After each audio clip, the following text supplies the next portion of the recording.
नमस्कार मित्रांनो, या स्टोरीमध्ये मी कसं माझ्या आईसोबत मजाक मस्तीमध्ये एकदम जबरदस्त झवाझवी केली हे तुम्हाला सांगणार आहे. तर माझ्या मम्मीचं नाव आहे केतकी. ती BCom ग्रॅज्युएट आहे. 7 ते 8 वर्षाचा एक्सपिरियन्स अकाउंटंट आहे ती. ती आता 11वी आणि 12वी वाल्यांच्या अकाउंटचा क्लासेस घेते. ती खूप हुशार आहे. तुम्हाला तर माहिती आहे हुशार पोरी कशा असतात. तशाच एक पोरीला बाई म्हणून इमॅजिन करा. सेम लांब केस, गोरा रंग, डोळ्यावर काळा चष्मा, हनुवटीच्या खाली काळी मस्ती. 40ची असेल ती.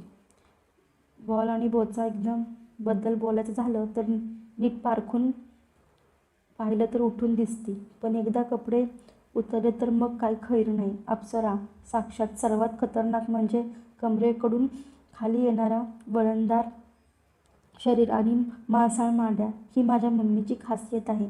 मागून तिच्या मांड्या इतक्या भरलेल्या आहेत की विचारू नका. एकदम चुबी, पण समोरून एकदम मख्खन आणि गुडघ्यापासून निमुळत्या होत्या. वर फक्त गेलत्या. आणि पुच्चीवर हलकेसे केस. बघूनच कळतं की पहिलेसारखे झाटे नाहीत. वाढ थांबली आहे. थोडे फार येतात वरच्यावर. तिचा दाणा लटकलेला होता आणि पुच्चीचे होठ एकदम गुलाबी आणि पुच्चीच्या आजूबाजूच्या जागांचा भाग हलकासा काळा टाईप आहे. हे सगळं मी माझ्या डोळ्यांनी बघितलेलं आहे म्हणून आधीपासूनच कल्पना दिली तुम्हाला. तर झालं असं, लॉकडाऊनमध्ये ऑनलाईन लेक्चर घेऊन घेऊन ती वैतागली होती. बाहेर जाता यायचं नाही. काही ॲक्टिव्हिटीज घेता येत नव्हत्या. शिवाय पप्पा कामानिमित्त बाहेर पडायचे.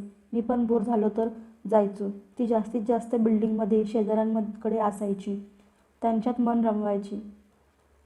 सांगता यायचं नाही कधी कोणाला कोरोना निघेल हे पण तिला माहीत होतं. फोनवरच बोलावं लागायचं. घरात बसून बसून ती जरा चुबी झाली होती. तिची हलकीशी तोंड बाहेर निघाली होती. पोचाचा आकार वाढला होता. मला तर तो खूप छान वाटायचा. असंच दुपारचा ड्रेस घातला असताना मी तिच्या खोलीत गेलो. तिला जुने कपडे टाईट होऊ लागले होते आता.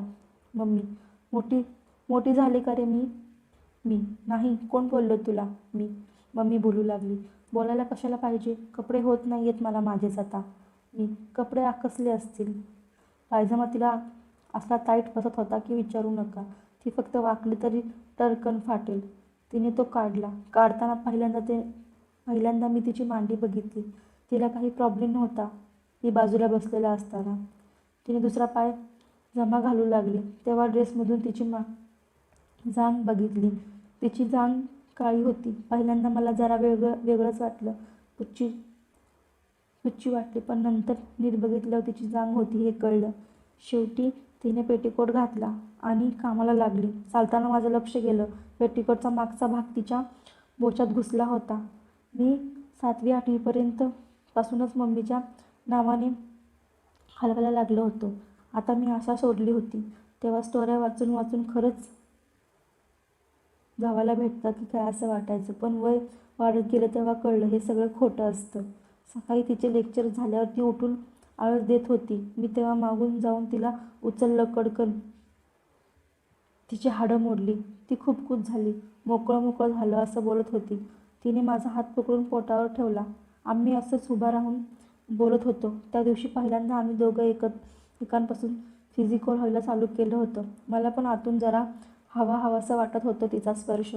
नंतर काही दिवसातून एकदा तरी हाडं मोडून घ्यायला ती माझ्याकडे यायची.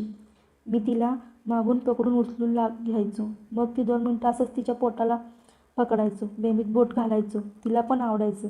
हळूहळू आमचं फिजिकल होणं वाढलं होतं. जसा आमचा चान्स मिळायचा तसा आम्ही एकमेकांना चिटकायचो. आणि नेहमी पप्पा घरात नसतानाच व्हायचं. पण अजून असं काही झालं नव्हतं वेगळं काही असं. हो, तुम्हाला वाटतंय तेच.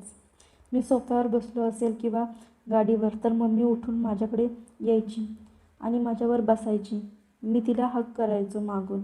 पोटावर हात फिरवायचो. तिच्या अंगावर बोटं फिरवायचो. वेगळंच नशा यायची मला पण आणि तिला पण.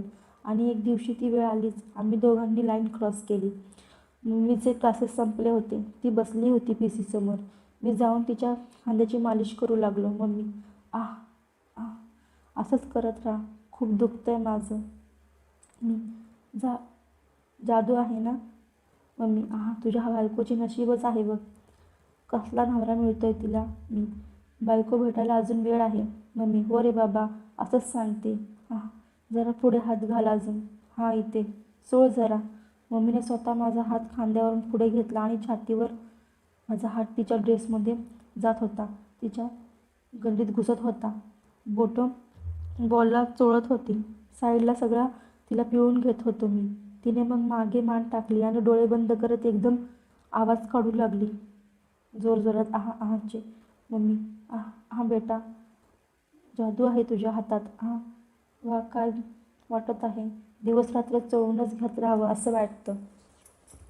मी पण खुश होऊन अजून जोरजोरात चोळू लागलो, ज्यामुळे ती अजून आतून डीप कणत होती. माझा हात पूर्ण ड्रेसमध्ये जात होता. मी मम्मीच्या बॉलला टच करत होतो आणि ऑब्झर्व केलं जसं माझा हात आत घुसला आणि बॉलवर हात लागत होता. मनुक्यानं टच व्हायचा तसं मम्मीच्या तोंडून आवाज निघायचा, मम्मी. बॉलला हात लागला की हलक्या आवाजात करायची. मला माहीत नाही का, पण आतून असं वाटतं की मम्मीचे बॉल पकडावे. आणि मी यावेळेस हात घातल्यावर तिचे बॉल पकडले आणि दोन्ही हाताने बॉल दाबले. मम्मी करू लागली. मी, मम्मी, असे कसे ग तुझे लटकलेले. मम्मी, वय झालं बेटा आता माझं, असंच लटकतात. मी, तू ते मुली घालतात ते आतून का नाही घालत. सपोर्ट वगैरे देतात ना ते. मम्मी हसत, नाही तसं नसतं काही. वय झालं की असंच होतं. त्याला दररोज मसाज केली पाहिजे, काळजी घेतली पाहिजे. मी, मग का नाही करत तू. मम्मी, हे माझं काम नाही, तुझ्या बापाचं आहे.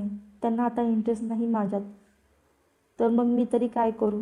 मी तिचे बॉल चोळत चोळत एकदम सहज कन्व्हर्सेशन करत होतो. ती पण एवढा कॅज्युअल घेत असं मला वाटलं नव्हतं. मी पण असं दाखवलं याने मला काही फरक पडत नाही आहे. मी तिच्या बॉलला कचाकचा दाबू लागलो. ती ओली झाली होती खालून. तिच्या आवाजातून कळत होतं. मी जवळजवळ 10 ते 15 मिनटं बॉल तिचा चोळला. मम्मी स्वतःहून मला थांबत नव्हती. मीच थांबलो, एवढा वेळ नॉनस्टॉप दाबतोय म्हणून. मी परत वर आलो आणि मान खांदे चोळू लागलो. खांद्यांवरून मी हात चोळू लागलो. 5-10 मिनटं असंच चालू असताना मम्मी म्हणाली, मम्मी, बस आता, आत घाल हात. मगासारखं कर ना, चोळ परत थोडा वेळ. मी पण समजून गेलो. मी ड्रेसमध्ये हात घातला आणि बॉल चोळू लागलो. मी दोन्ही हाताने मनुका पकडून पिळू लागलो. ती गरम होऊ लागली होती. तिने दोन्ही पाय वर करत फाकली आणि हळूच माझा हात पुच्चीवर ठेवला. मी बघत होतो ती काय काय करत आहे. पहिले तर मम्मीने हात ठेवत दाबायला चालू केली पुच्ची, पण माझा स्पीडने तिला हैराण करून सोडलं होतं. स्वतः पुच्ची घासत होती, अधूनमधून दाणा चोळत होती बोटांनी. पेटिकोटमधूनच तिचा ते दिसू लागलं होतं मला साफ. 5 ते 7 मिनटं आम्ही चोळत असल्यावर ती म्हणाली, मम्मी, बस कर बेटा, झालं. मला लघवीला आली. मी आले जाऊन. ती उठून बाथरूममध्ये गेली. 10 मिनिटांनी बाहेर आली. तिने आत जाऊनच कचाकचा बोटं घातली असतील.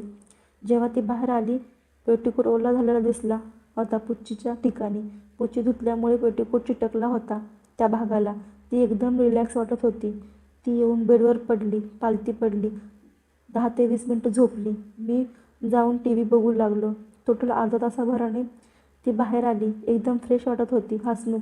तिने मला जेवायला वाढू का विचारलं. आम्ही दोघं जेवलो. ती काम करू लागली आणि मी पण माझ्या कामात लागलो. हे एवढं होईपर्यंत पण माझ्या मनात तिला जावायचा विचार नव्हता आला. पण तिच्या पुच्चीला मी पाणी करून साफ केलं होतं काढून. तिचं कान जागवला होता.